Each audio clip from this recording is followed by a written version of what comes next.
Yung school naman ang red flag para sa inyo? Siya lang mayayaman po, mahirap po sa kanila makasabay. Ay, oo nga no. Aray ko, boss. Ikaw? MPPS rin po. May kaaway kayo dun no? Wala po. O bakit yun ang pinupuntirya nyo? Kasi po, maarte yung mga tao doon. Ano? Maarte yung mga estudyante. Mga rich kid po. Rich kid. Ikaw? MPPS din po. Bakit? Marami po yung matataas na pride. Oh, sampalin mo ng Downy. Di joke lang. Wala po. Lahat po na school sa akin ay pantay-pantay po. Anong school naman ang red flag para sa inyo? Meron ba nun?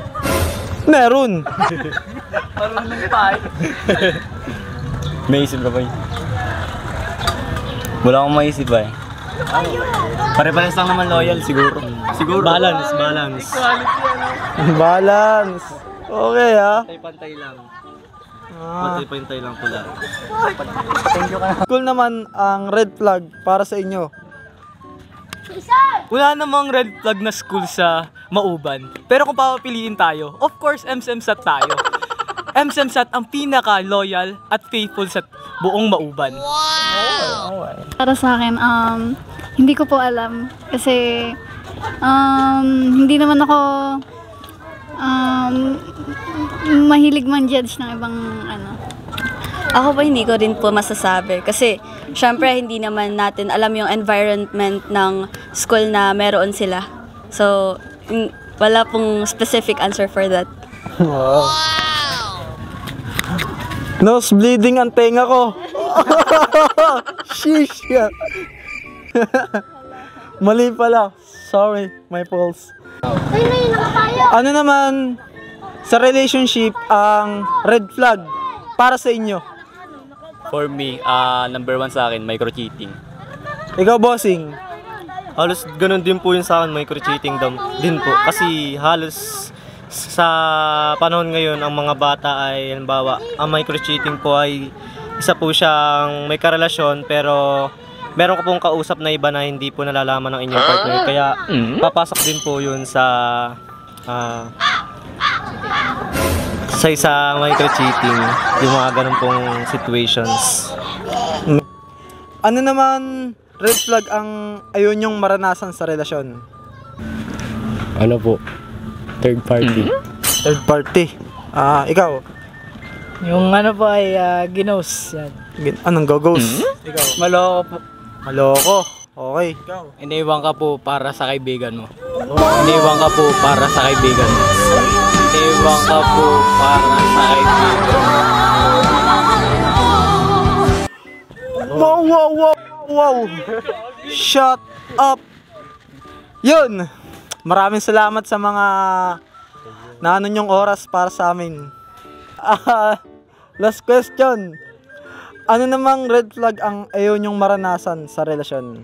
Kumaga, anong klaseng red flag na galawan? Siguro yung masyadong close na lalaki. Kasi kung alam mong may boyfriend ka, dapat hindi ka pala close sa lalaki. May boyfriend ka na nga eh. Ba't ka ako makipag-close sa iba? Okay lang sana kung bago mo pa ako makilala. Init. Sa akin, ganun din. Siyempre, kaya nga kumuha ka ng partner, humanap ka ng partner mo kasi siya yung dapat mong kakausapin lagi. Kasi kung makikipag-usap ka rin naman sa iba, ano pa yung iisipin namin mga lalaki, di ba? Pagtulungan na yan. Grabe kayo. Sa akin, ganun din. Kasi, nagkakataon kasi na, diba, pag napapalipit yung isang, diba, yung partner mo sa other people, other person, parang pwedeng magkaroon ng attachment ba? Or pag masyado na silang napapalapit sa isa't isa. Yan lang.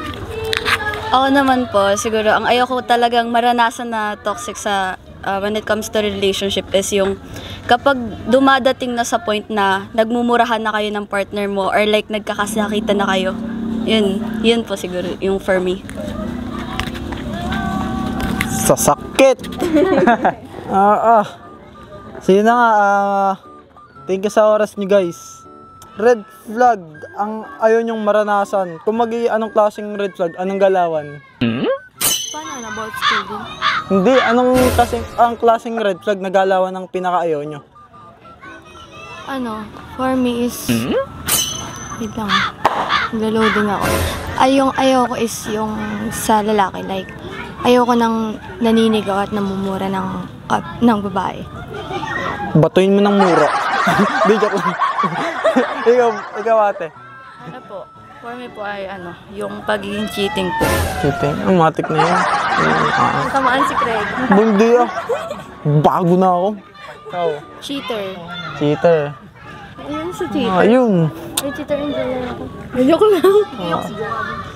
Ayun, maraming salamat sa oras na inyong binigay. Ayun.